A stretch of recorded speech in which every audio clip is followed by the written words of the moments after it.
auzu billahi mina seytaani rajiim bismillahi rahmaani rahiim asalaamaaleykum wa rahmatullahi wa barakaatu. waaye ma ne nekk ñoo ngi leen di ziar leen ñaanal jàmm gudd fan wér gu yaram xéwal gu yaatu defaru àddina ak àllaaxira rawatina ñi abonné ci Daaru Salaam Chifaou ñoo ngi leen di ziar bu baax a baax a baax. tey jëlee andi lu jëm ci wàllu bëñ buy metti bari nañu koy laaj bari nañu koy jàmbat tamit Daaru Salaam Chifaou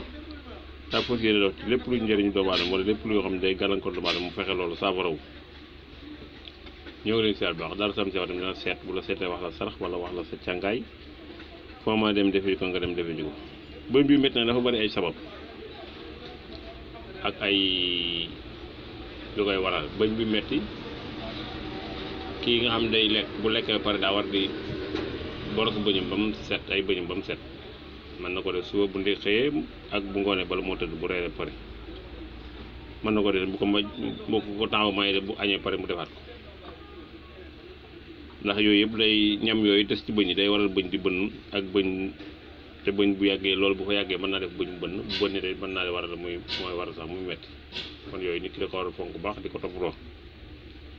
bëñ bi metti nag njàmbat li bari na waaye mi nga xam ne mënoo bind wala mënoo jat wala mënoo jàng léegi da ngay wut sungu fu fuddën nga siime ko ak lem bu dee bëñ bën la nga dem ko bëñ bi méttee nga taf ko ma ci kàttan suñu borom tabaaraka wa taala bëñ ba day dem ba day deñ wala nga wut sungu fu genn gi dëkk ak sungu fu nem-neb nga boole ko nga siime ko karité nga dem bu fi bëñ bi méttee bu bënnee nga taf foofu kooku tamit baax na ci bëñ bi métti loolu tagaaw na ci sungu fu den gi dëkk ak sungu fu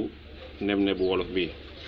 nga dem ba fu bëñ bi méttee nga taf ko baax na ci lool ci bëñ bi métti. ba ñu seen xorom pole boo amee xorom pole genn wàllu kuddu gu ndaw ci lu nooy nga genn wàllu kuddu nga wol ko am nooy kuddu gu ndaw nga def ci kaas tàngal ndox ba mu tàng nga sotti ca ndox ma tàng ba yëngal ba mu jaxasoo nga bàyyi 5 minutes 10 minutes mu sedd guyu nga koy def boo xëyee nga def bu ngoonee nga def ko bala nga tëdd ci kàttan suñu borom da ngay dem ba tàggoog bëñ yu metti. bu loolu jàllee nag lii moom ay jat la boo ko mënee mooy mocc bëñ la bu baax te gaaw ci bëñ ci kàttan suñu borom bu dee bëñ bi metti la rek boo ko ci defee rek mu sedd. bismillaahi bëñ